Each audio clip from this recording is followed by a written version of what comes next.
What is up, everybody? It is I, Ronin, and today we are learning how to play Demise King. So if you don't know this deck, it is it was a GX sort of like ritual support thing based around Demise King of Armageddon and Ruin Queen of Oblivion. Demise says that you can pay 2,000 to destroy all other cards on the field, non once per turn, by the way. And Ruin says that it can make a second attack so long as it destroyed a monster in battle previously. They could be summoned by End of the World. They were pretty good. And recently, like last year recently, there were some retrains of them released alongside the incantations. So, yeah, it's honestly not a super great deck, but it is fun if you can pull it off. So, yeah, let's get right into the deck profile. So we are running free Radiant, the multidimensional kaiju, free Incantation Talismandra, free Incantation Candle, free Demise Supreme King of Armageddon, one Ruin Graceful Queen of Oblivion, one classic Demise, one classic free Incantation Chalice Slime, two Demise Agent of Armageddon, and one Ruin Angel of Oblivion. So this is a hard go second deck. However, you can't really fit like Twin Twisters and stuff into it, unfortunately, for consistency's sake. So we do run kaijus at free. There's lots of stunny monsters that are very annoying to deal with that this deck absolutely cannot play through. So we do have the kaijus because it is better to put a vanilla that we can handle on the field. As far as, but yeah, that's the only real purpose of it. We have Talismandra and Candle. Talismandra says that you can reveal a ritual monster from your hand, special summon it from your hand, and a different incantation monster from your deck.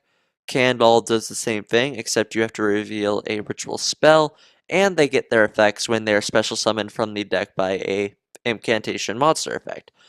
Or a incantation effect in general, sorry. Talismandra searches you a ritual monster, and Candle searches you a ritual spell. They equal up to level 10, making our big boys if needed, or our little ones, I guess, if you kinda want to. So, yeah, they're incredible consistency boosting for any ritual deck, really. So, yeah, definitely worth running at free. Our other incantation is Incantation Chalice Slime. It is a ritual monster. We'll only go over its first effect because that is all we use. You can reveal this from your hand and then discard a card to special summon a non-ritual incantation from your deck. So, yeah, it's honestly great consistency boosting. The downside is if you do not ritual summon after this, you will lose 2,500 life points during the end phase. So keep that in mind. It usually isn't an issue, but it can become one potentially. So now as far as our actual win cons go, we have Demise, Supreme King of Armageddon. It can be ritual summoned with a Cycle of the World, which we run at free. And in the hand and on the field, its name becomes Demise Supreme King, becomes Classic Demise. So it can also be summoned with End of the World, which is pretty nice. You can pay its primary effect is that you can pay 2,000 life points to destroy every other card on the field, and then burn your opponent for 200 damage for each card destroyed. You do not have to pay the life points if you use all ritual monsters to summon it, and it protects all ritual monsters from being destroyed by battle. So it is kind of the thing we go for more often. It is an actual win con pretty much, even though Ruin is actually kind of better. But yeah, usually what we go for, usually what you want to be able to put out onto the board. And then let's go over the retrain of Ruin. Graceful Queen of Oblivion is a level 10 light fairy with 2,900 attack and 3,000 defense. Can be ritual summon with Cycle of the World or End of the World, pretty much because in hand and on the field it is treated as classic Ruin. And it can attack twice if it was ritual summoned using all ritual monsters. as well as being able to burn your opponent for the original attack of the monster that it destroyed in battle. So, yeah, it also protects your ritual monsters from effect destruction. So that's why I say it is arguably better, because it is bigger, so it is harder to destroy by battle, and it protects itself and ritual monsters by effect destruction. So I would say it is better, and it's probably better to build a deck around this one rather than this one. But this one is a lot more fun to pull off, and it is a little beefier, a little bit nicer to clear the field with. But yeah, so now we have Classic Ruin and Demise, which we went over earlier, so we'll skip that. So now we have Baby Demise, Baby Ruin. Baby Demise is a level 4 fiend with 1800 attack, can be ritual summoned with Cycle of the World or End of the World, because it also becomes Demise while on the field or hand. And on ritual summon, you have to destroy a monster on the field. That is a non-targeting destruction, should mention, so pretty good. And if it is sent to the graveyard, say with Chalice Slime's effect, you can target a ritual monster you control, and its effects can no longer be chained to when activated.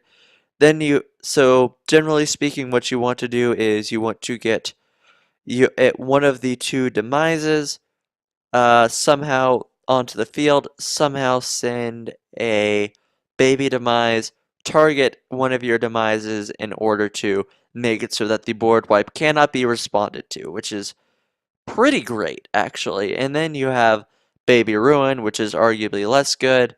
If it's ritual summoned, it can attack twice.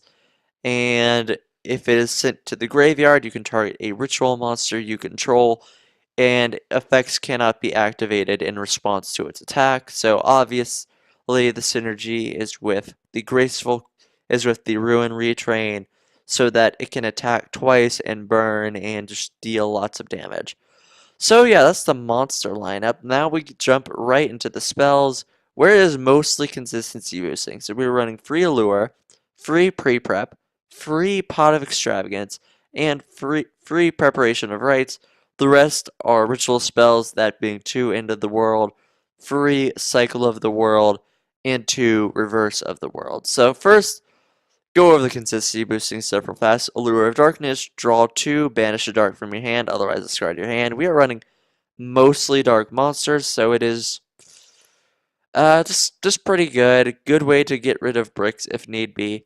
Pre-prep lets you search a ritual monster and a ritual spell that specifically lists that monster.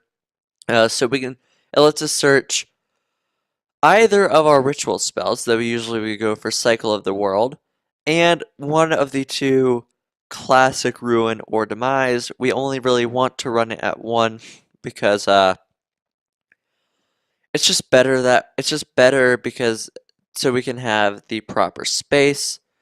Pot of Extravagance, you can, at the start of your main phase, you can banish 3 to 6 monsters from your extra deck face down, then draw 2. However, you are not able to draw for the rest of the turn. We don't care about our extra deck, so it is just very good draw power to have. Then we have Preparation of Rites. Lets you add a level 7 or lower ritual monster from your deck to your hand, and then you can add a ritual spell from your graveyard to your hand if one is there. So it lets us search Chalice Slime through Baby Ruin. So that is mostly just a searcher for Chalice Slime, though. Does uh, it just lets us get our protection-y ones, lets us get potential Chalice Slime searches. It's pretty great. Now for the ritual spells, End of the World lets us ritual summon Classic Ruin or Demise, or the big ones, because in hand they become Classic Ruin and Demise. However, these However, it has to be exact levels from your hand or field. So if you have like level 9, you can't summon the big ones. If you have level 11, you can't summon the other ones. So keep that in mind. Then we have Cycle of the World, which is arguably much better. It ritual summons Classic Ruin or Demise because, we got the big ones that are treated as those in hand. And you must tribute monsters from your field that can equal or exceed what your summoning's level. They have to be only from the field though. But what you really want for is the graveyard effect. You can shuffle it back into your deck, add a End of the World from your deck to your hand, and then you can add Classic Ruin or Demise from your graveyard to your hand. It would be much better if these in the graveyard were treated as Classic Ruin or Demise, but we did not get that, so you can only add back the classic ones. So that does other effect doesn't usually come up too much, but this deck does need a fair bit of discard fodder, and if it can make multiple ritual summons, it's pretty ideal. So it is nice being able to get the other ritual spell.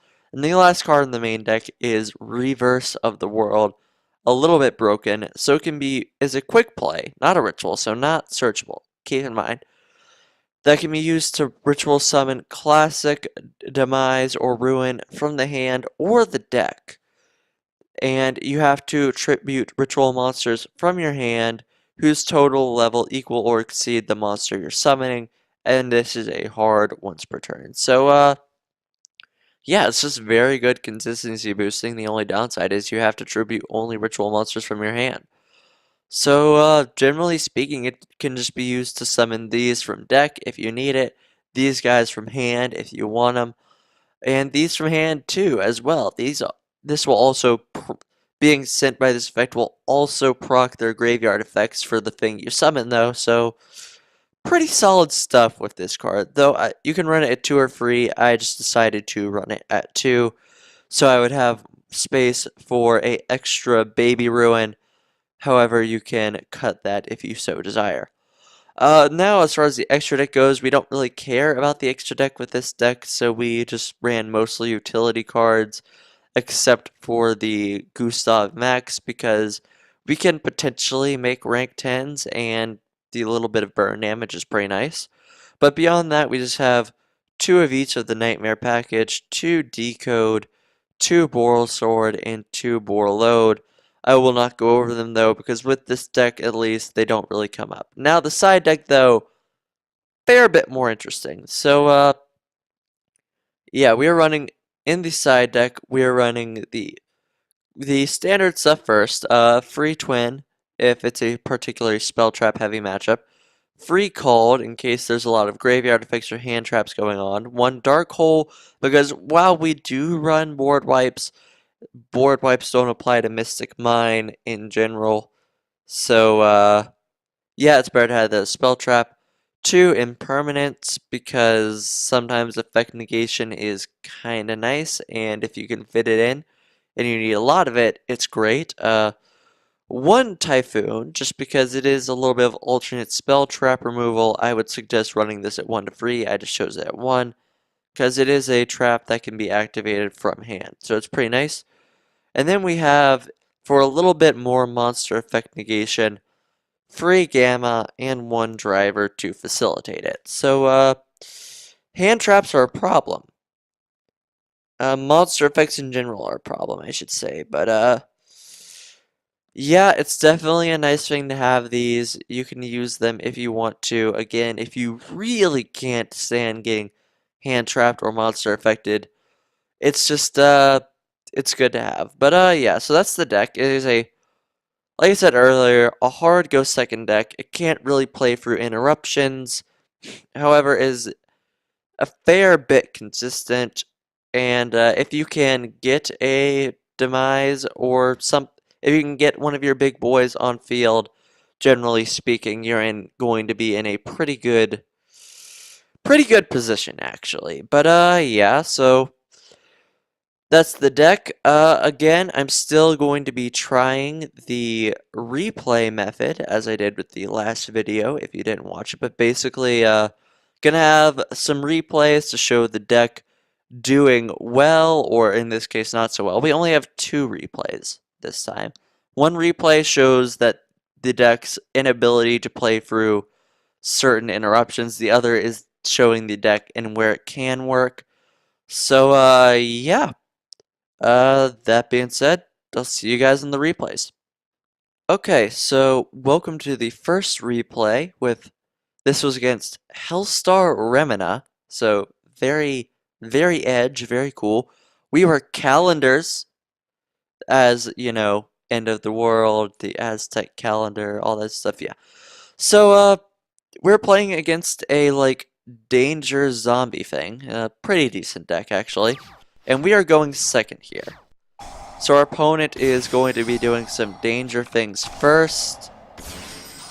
So Go Ahead is going to set up the zombie world, get the sucker on field, as well as be able to special summon the Spirit King, or the Doom King, sorry, and Super Poly. So pretty good, pretty average board, honestly. Only really has one negate. The Super Poly, I guess, can count, but not really. So one negate here. One negate. And we opened up fairly decently. We'll have the candle effect, so it'll go off, and since we are not zombies in hand, he cannot negate that necessarily. So he does get the draw off that. So we're getting candle. We attempt to activate Talismandra, but he is obviously going to negate because now we are zombies on field. Does not negate and destroy, though. So we have to pass turn there. If we had a ritual monster in hand, it wouldn't have been an issue. But then again, we did not. And that does happen from time to time. So Super Poly in the end phase for the Drago Necro. I've honestly never really read this card. I know it's a target. Let's see. What does it actually do? Let's see. Must be fusion summoned. Monsters cannot be destroyed by battle with this card. At the end of the damage step, if this card battle a monster that has an original level, that monster's attack becomes 0. Also, if that monster is still face up on the field, special summon a Dark Soul token.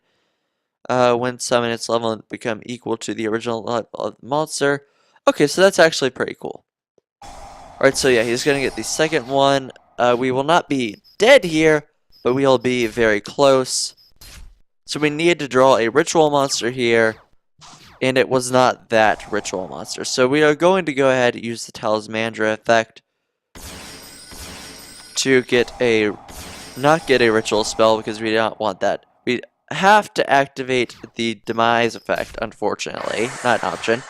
So we attack over the sucker, and from here we pretty much just lose.